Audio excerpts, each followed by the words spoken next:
Hello everyone, you are watching food fitness and fun और मैं हूं डाइटिशियन मंजू मलिक। तो आज मैं आपके लिए लेकर आई हूं एक बहुत ही इंपॉर्टेंट टॉपिक जिससे रिलेटेड बहुत सारे क्वेश्चंस मुझे आते हैं and that is how to do intermediate fasting successfully. तो कुछ ऐसी टिप्स मैं आपके साथ शेयर करूंगी। तो चलिए शुरुआत करते हैं tips for intermediate fasting specially Indians के लिए। तो नंबर 1 जो मेरी टिप है वो ये, have rock salt and cinnamon water in your fasting window. तो फास्टिंग विंडो के अंदर यानी जब हम कुछ नहीं खाते हैं तो कई लोगों को हेडेक, थकावट, हल्का हल्का बॉडी एक फील होता है और फास्टिंग विंडो में कई बार मूड स्विंग्स भी हो जाते हैं इस वजह से। तो सबसे पहले मैं उसका कारण आपको बताती हूँ और फिर बताऊँगी क्यों ये वाटर जो है वो उसमें हेल्पफुल हो सकता है। तो जब हमारी बॉडी के अंदर इंसुलिन लेवल जो होता है वो ड्रॉप होता है तो हमारी किडनीज जो हैं वो ज़्यादा फ्लूइड फ्लश आउट करती हैं, which is a good thing, क्योंकि जिन लोगों को वाटर रिटेंशन होता है उनके लिए ये एक अच्छी चीज़ है। वाटर वेट जो होता है वो कम हो रहा है, लेकिन इस वाटर एक्सट्रैक्शन के साथ, इस फ्लूइड के एक्सट्रैक्शन के साथ कई बार मिनरल्स भी हमारी बॉडी के अंदर से एक्सट्रैक्ट हो जाते हैं और वो होते हैं इलेक्ट्रोलाइट्स। इलेक्ट्रोलाइट्स कुछ मिनरल्स होते हैं जो इस कैटेगरी में आते हैं, जो हमारी बॉडी के अंदर फ्लूइड के बैलेंस को मेंटेन करने में हेल्प करते हैं। और जब वो मिनरल्स का लेवल ड्रॉप होता है तो उसका सबसे बड़ा जो साइन होता है वो होता है सर में दर्द होना, थकावट महसूस आना, हल्का हल्का चक्कर फील होना। तो ये इलेक्ट्रोलाइट बैलेंस जो है उसे मेंटेन कौन करेगा? वो है रॉक सॉल्ट। तो या फिर कोई भी ऐसा सॉल्ट जिसके अंदर मिनरल्स होते हैं, जैसे कि पिंक हिमालयन सॉल्ट है या ब्लैक सॉल्ट है। सोडियम एक तरह का इलेक्ट्रोलाइट मिनरल होता है। तो नमक के अंदर जो मिनरल्स होते हैं वो इसको बेटर करने में हेल्प करेंगे। साथ ही सिनेमन जो है, दालचीनी जो होती है, वो आपकी बॉडी के अंदर इंसुलिन को बैलेंस करने में हेल्प करेगी। तो आपको जो क्रेविंग्स हो रही हैं उसके साथ साथ या फिर जो मूड स्विंग्स हो रहे हैं उसे ठीक करने में ये हेल्प करेगा। तो रिमेंबर, अपनी फास्टिंग विंडो के अंदर अगर आप कोई ड्रिंक चाहते हैं इंक्लूड करना जो आपको वेट लॉस में हेल्प करे, इंटरमीडिएट फास्टिंग के साइड इफेक्ट से भी बचाए, then salt water and cinnamon.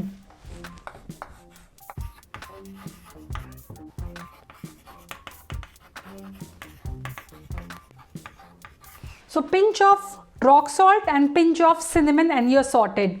Next मैं आपको बताऊंगी कि आपको किस तरह डिसाइड करना है कि कौन सी स्टेज ऑफ इंटरमीडिएट फास्टिंग में आप हैं। तो इंटरमीडिएट फास्टिंग की स्टैंडर्ड विंडो होती है 16-8 की, बट वो सभी के लिए ठीक नहीं है। स्पेशली बिगिनर्स जो होते हैं they should always start with 12-12 यानी crescendo method of intermediate fasting वो अपनाएं।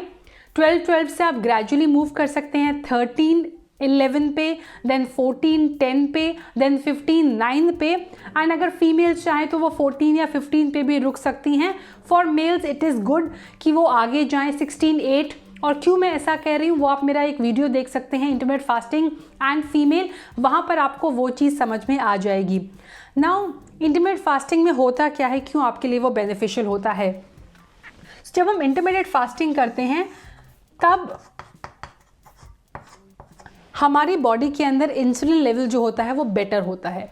सो आम तौर पर जब भी हम खाना खाते हैं तो हमारी बॉडी के अंदर कार्ब्स जो होते हैं वो ग्लूकोज के फॉर्म में कन्वर्ट होते हैं और हम एनर्जी के तौर पे उन्हें यूज़ करते हैं। तो जो एनर्जी हमारी बॉडी यूज़ करती है वो ग्लूकोज के फॉर्म में होता है, वो कार्ब से मिलता है ना। जब हम कुछ भी नहीं खाते हैं, मान लीजिए हमें काफ़ी देर हो गई हमने कुछ भी नहीं खाया है, तब हमारी बॉडी जो है वो एनर्जी ग्लाइकोजन स्टोर से लेती है। यानी जब भी हमने कुछ खाया, खाने के बाद हमारी बॉडी को जितना चाहिए उसने यूज़ कर लिया, उसके बाद जो बाकी ग्लूकोज होता है वो स्टोर हो जाता है हमारी मसल के अंदर और हमारे लिवर के अंदर। ज़्यादा हमारी मसल के अंदर, थोड़ा सा हमारी लिवर के अंदर। और जब हमें चाहिए होता है हमारी बॉडी वहाँ से ग्लूकोज को निकाल लेती है, ग्लाइकोजन को निकालती है एंड देन उसे यूज़ कर लेती है। उसके बाद जो थर्ड सोर्स होता है उसके पास वो होता है फैट सेल्स, फैटी एसिड, जो एडिपोस टिश्यू के फॉर्म में या ट्राइग्लिसराइड के फॉर्म में उसकी बॉडी के अंदर स्टोर होता है। तो कई लोग जो होते हैं आम तौर पर वो 9 से 10 घंटे के अंदर उस ग्लाइकोजन तक पहुंच पाते हैं। ग्लाइकोजन जब हमें यूज़ करना होता है एनर्जी के फॉर्म में, हमारी बॉडी टग ऑफ वॉर की तरह फाइट करती है। ग्लूकोज को यूज़ करना बहुत आसान होता है तो हमारी बॉडी उससे यूज़ कर लेती है, लेकिन ग्लाइकोजन जो होता है, ग्लाइकोजन होता है कि बहुत सारे ग्लूकोज मॉलिक्यूल की एक चेन बन गई है, तो उसे तोड़ने में हमारी बॉडी को काम करना पड़ता है। इसलिए हमारी बॉडी कुछ ऐसे तरह से रिएक्ट करती है जिससे हमें लगता है कि हमें कुछ खाने से एनर्जी मिले वो बेटर है रेदर देन उन ग्लाइकोजन स्टोर से। जैसे कि आपको हार्मोनल हल्का सा फील होता है, आपके हार्मोन्स डिस्टर्ब होते हैं, आपके मूड स्विंग्स होते हैं जब आपको भूख लगती है। तो ऐसे में ये जो ग्लाइकोजन स्टोर्स होते हैं वो आपको यूज़ करने के लिए वेट करना पड़ता है, फास्टिंग करनी पड़ती है, और तभी वेट लॉस होता है जब ये ग्लाइकोजन स्टोर्स आप यूज़ करेंगे। क्योंकि जब ये ग्लाइकोजन आप यूज़ कर लेंगे तभी आप फैट तक पहुंच पाएंगे। सो पहले आपको ये ख़त्म करने होंगे अपनी बॉडी के अंदर से, देन ओनली आप फैट को बर्न कर सकते हैं। इसीलिए फास्टिंग आपके लिए इम्पॉर्टेंट है। 9 से 10 घंटे आमतौर पर आप पहुंच जाते हैं इन ग्लाइकोजन के स्टोर्स तक। अगर आप इंटेंस वर्कआउट करते हैं तो आप ये ग्लाइकोजन स्टोर्स तक 120 मिनट्स यानी 2 घंटे के अंदर भी पहुंच सकते हैं, अगर आप बहुत इंटेंसिटी से वर्कआउट कर रहे हैं।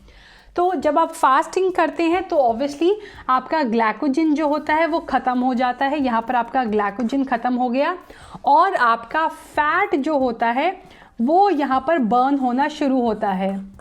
नाउ फैट जो होता है वो और भी लंबी लंबी चेन्स होती हैं, उन्हें भी आपकी बॉडी जो होती है वो ब्रेक करती है थ्रू बीटा ऑक्सीडेशन, और इस प्रोसेस को लिपोसिस भी कहते हैं, जहाँ पर फैटी एसिड सेपरेट किए जाते हैं आपकी बॉडी के अंदर उसे यूज़ करने के लिए, और उस प्रोसेस में आपका फैट बर्न होता है। ये स्टेज आपको खुद जाननी होगी कि आप कितना देर तक बर्दाश्त कर सकते हैं, आप कितनी देर तक आपके हार्मोन्स इसे हैंडल कर सकते हैं, आपका मूड, आपका फटीग लेवल कैसा है, आपको अगर कोई और साइड इफ़ेक्ट्स हो रहे हैं।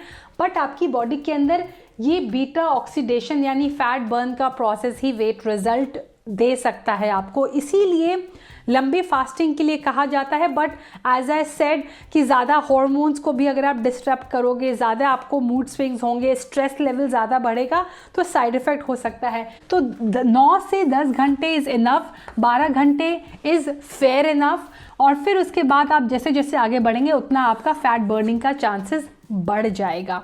थर्ड जो मेरा टिप है, लेट द हंगर वेव पास।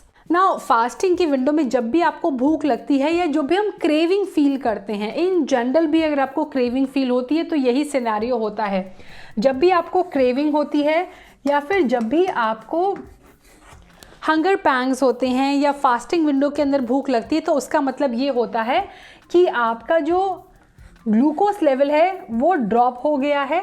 अब आपकी बॉडी को चाहिए ग्लाइकोजन, लेकिन वो टग ऑफ वॉर चलती है क्योंकि उसे मेहनत करनी पड़ रही है। आपकी बॉडी मेहनत नहीं करना चाहती है, वो चाहती है आपको कि आप उसको फटाफट और सारे कार्ब्स दे दो और काम चल जाए। ऐसे में आपकी जो हंगर है, हंगर धीरे धीरे बढ़ती है। जब ये नीचे जाता है तो वो यहाँ आ जाता है, ये आपकी भूख है, ये आपके ग्लूकोज लेवल्स हैं। अगर आपने यहाँ पर अपनी बॉडी को कुछ नहीं दिया, मान लो यू हैव नॉट ईटन, आपने अपनी क्रेविंग्स को रिस्पॉन्स नहीं गया, तो ये हंगर ड्रॉप हो जाता है क्योंकि आपकी बॉडी के अंदर यहाँ से आपकी बॉडी के अंदर ग्लाइकोजन स्टोर्स यूज़ होने शुरू हो जाते हैं। सो अगर आपने ये स्टेज क्रॉस कर दिया तो आपकी हंगर ड्रॉप हो जाएगी, आपके ग्लाइकोजन स्टोर्स काम करने लग जाएंगे। तो उस वेव को आप कितना आसानी से, कितना मुश्किल से पास करते हैं वो आपके लिए इम्पॉर्टेंट है। एक पीक पे जाने के बाद हर क्रेविंग जो होती है वो ड्रॉप होती ही होती है, क्योंकि आपकी बॉडी फिर उसके लिए मना कर देती है, क्योंकि वो दूसरे सोर्स से उस एनर्जी को लेना शुरू कर देती है। नेक्स्ट जो मैं हमेशा बोलती हूँ, जो मैंने इससे पहले वाले वीडियो में भी कहा था, do not count calories in intermediate fasting, always count macros. Don't just eat less, don't just eat a lot क्योंकि आप फास्ट कर रहे हैं, आपको लिमिटेड टाइम मिला है। Always have a balance diet and अपने मैक्रोस पे फोकस करें। कितना अच्छी क्वालिटी का आप प्रोटीन खा रहे हैं, क्या आपका सोर्स है कार्ब्स का, कॉम्प्लेक्स कार्ब्स कितने ले रहे हैं, हेल्दी फैट आप कितना ले रहे हैं, मॉडरेशन में, वो भी आपके लिए बहुत इंपॉर्टेंट है। 5वें नंबर पर आता है क्विक कम बैक। तो कई बार क्या होता है when we are following intermittent fasting, especially beginners के लिए और बहुत इंपॉर्टेंट है कि बिगिनर्स ने आपको भी एक हफ्ता भी नहीं हुआ है, दूसरे हफ्ते के अंदर कुछ ऐसा फेस्टिवल आ गया, फंक्शन आ गया, या बर्थडे पार्टी आ गई, या ऑफिस मीटिंग आ गई जहाँ पर आपको अपनी फास्टिंग विंडो के अंदर खाना पड़ा। तो ऐसे में मोस्टली लोग क्या करते हैं, they carry on with that jump जो उन्होंने लिया है, जो उन्होंने ब्रेक लिया है, and they always tell themselves क्योंकि अभी तो वेंसडे है, ब्रेक हो गया, let's start from next Monday now. Don't do this, you can start again next morning से, आप उसे दोबारा शुरू कर सकते हैं। Do not take a long break because intermittent fasting एक लॉन्ग टर्म प्रोसेस है। इट इज़ नॉट कि आपने 1 महीने किया, आपको रिजल्ट मिले, you get back to your normal diet, आपने फिर से वो पूरे दिन चढ़ना शुरू कर दिया। It is not like that. You have to make sure कि आप इसे on a regular basis long term पे फॉलो करें। नाउ नेक्स्ट टिप जो है वो ये कि कौन सा टाइम बेस्ट है for workout in intermittent fasting. तो सिंपल सी चीज़ है, 2 चीज़ें डिटरमाइन करती है कि आप अपनी फास्टिंग विंडो के अंदर वर्कआउट कर सकते हैं कि नहीं, इंटेंसिटी एंड ड्यूरेशन। अगर आप हाई इंटेंसिटी और लॉन्ग ड्यूरेशन का वर्कआउट कर रहे हैं then you must do it in your feeding window, या फिर फीडिंग विंडो के पास करें, यानी अपना वर्कआउट खत्म किया आपने और आपका फीडिंग विंडो स्टार्ट हो गया।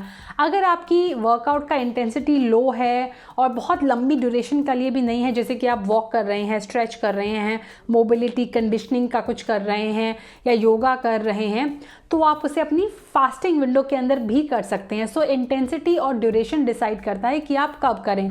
Next thing is how you open and close your fast also matter. अगर आप फास्टिंग का विंडो जैसे ही ख़त्म हुआ, फीडिंग विंडो स्टार्ट हुआ और आपने बहुत हैवी मील ले ली, तो आपको उससे इंडाइजेशन क्रैम्प्स हो सकते हैं। मेक श्योर कि जब भी आप अपना विंडो ओपन करें, अपना फीडिंग विंडो स्टार्ट करें, तो आप एक लाइट मील लें। आप एक फ्रूट ले सकते हैं, कुछ सोक नट्स ले सकते हैं, and then after half an hour to 1 hour आप एक मील ले सकते हैं। अगर आप हैवी मील लेंगे तब आपकी बॉडी को शॉक लगेगा क्योंकि इतनी देर से उसने कुछ खाया नहीं है, वो एक तरह से रेस्टिंग मोड में है, आपका डाइजेस्टिव सिस्टम रेस्टिंग मोड में है।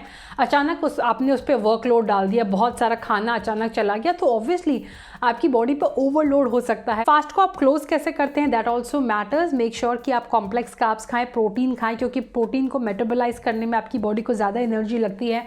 कॉम्प्लेक्स कार्ब खाएंगे तो ज़्यादा देर तक आप फुल रहेंगे, तो आपको क्रेविंग्स नहीं होगी। ऑल्सो इंटरमिटेंट फास्टिंग में आपकी स्लीप भी बहुत मैटर करती है। स्लीप की quality and quantity is at most when you are doing intermittent fasting. कई लोग क्या करते हैं कि बिल्कुल सोने से पहले अपनी विंडो को क्लोज करते हैं, ये सोच के कि हमें नेक्स्ट डे इतना देर से खाना है, तो हम अगर जल्दी खा लेंगे तो हमें भूख लग जाएगी सुबह। ऐसे में क्या होता है कि आपकी बॉडी का टेम्परेचर रेज हो जाता है, आपकी बॉडी उस टाइम वर्किंग मोड में होते हैं। Again causes indigestion, it causes fluctuation in your body temperature, आपकी नींद इससे डिस्टर्ब होती है। आप एक अच्छा डिनर करें but finish your dinner 2 to 3 hours before your bed time, ताकि आपकी नींद में इंटरफेरेंस ना हो किसी भी तरह का।